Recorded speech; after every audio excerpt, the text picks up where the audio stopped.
Perkembangan adalah rangkaian perubahan sepanjang rentang kehidupan manusia yang bersifat berkesinambungan, yang menyangkut segi kuantitatif dan kualitatif sebagai hasil interaksi antara muturasi dan proses belajar.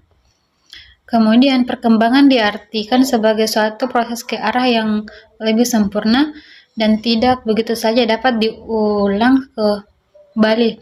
Lebih lanjut dijelaskan bahwa perkembangan lebih dapat mencerminkan sifat yang khas mengenai gejala psikologis yang muncul. Baik, di sini saya akan menjelaskan pengertian perkembangan fisik.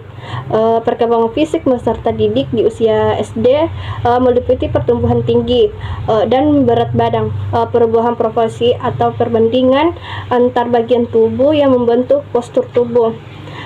Pertumbuhan dan perkembangan fisik anak menentukan keterampilan anak bergerak.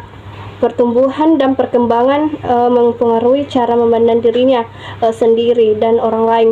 Hal ini berdampak dalam melakukan penyesuaian dengan dirinya dan orang lain.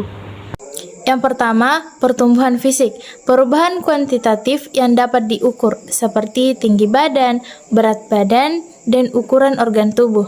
Yang kedua, perkembangan motorik, perubahan kuantitatif dalam kemampuan gerak, baik gerak kasar maupun gerak halus. Yang ketiga, motorik kasar, gerakan yang melibatkan otot-otot besar seperti berjalan, berlari, melompat, dan memanjat. Kemudian yang terakhir, motorik halus, gerakan yang melibatkan otot-otot kecil seperti menulis, menggambar, menggunting, dan merangkai. Konsep dasar dan karakteristik perkembangan fisik motorik anak usia sekolah dasar. Karakteristik perkembangan fisik motorik anak usia sekolah dasar. Yang pertama, pertumbuhan yang stabil. Pertumbuhan fisik pada anak usia sekolah dasar cenderung lebih stabil dibandingkan dengan masa-masa sebelumnya. Namun tetap ada perbedaan individu dalam hal kecepatan pertumbuhan. Yang kedua, peningkatan kekuatan otot. Otot-otot anak akan semakin kuat, memungkinkan mereka melakukan aktivitas fisik yang lebih kompleks dan berkepanjangan. Yang ketiga, koordinasi gerakan yang lebih baik.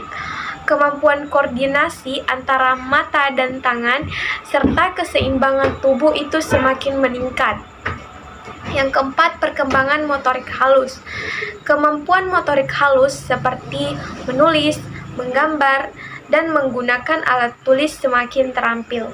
Dan yang kelima itu ada minat yang tinggi pada aktivitas fisik. Seperti anak-anak pada usia ini sangat aktif bergerak. Mereka seringkali terlibat dalam berbagai permainan dan olahraga. Konsep dasar perkembangan sosio-emosional anak. Yang pertama, perkembangan sosial. Proses di mana anak belajar berinteraksi dengan orang lain, memahami peran sosial dan membangun hubungan. Dan yang kedua, perkembangan emosional, proses di mana anak belajar mengenali, memahami, dan mengelola emosi mereka. Karakteristik perkembangan sosio-emosional anak usia sekolah dasar. Yang pertama, hubungan sebaya. Anak semakin tertarik berinteraksi dengan teman sebayanya, membentuk persahabatan dan belajar berkolaborasi. Yang kedua, perkembangan empati. Kemampuan untuk memahami dan merasakan perasaan orang lain mulai berkembang. Yang ketiga, pengendalian diri. Anak mulai belajar mengendalikan impuls dan emosi mereka, seperti marah atau kesedihan. Yang keempat, pemahaman norma sosial. Anak semakin memahami aturan dan norma sosial yang berlaku di lingkungannya. Yang kelima, pengembangan diri. Anak mulai mengembangkan kesadaran diri, minat, dan bakat. Yang keenam, gender. Anak mulai memahami peran gender dan identitas gender mereka.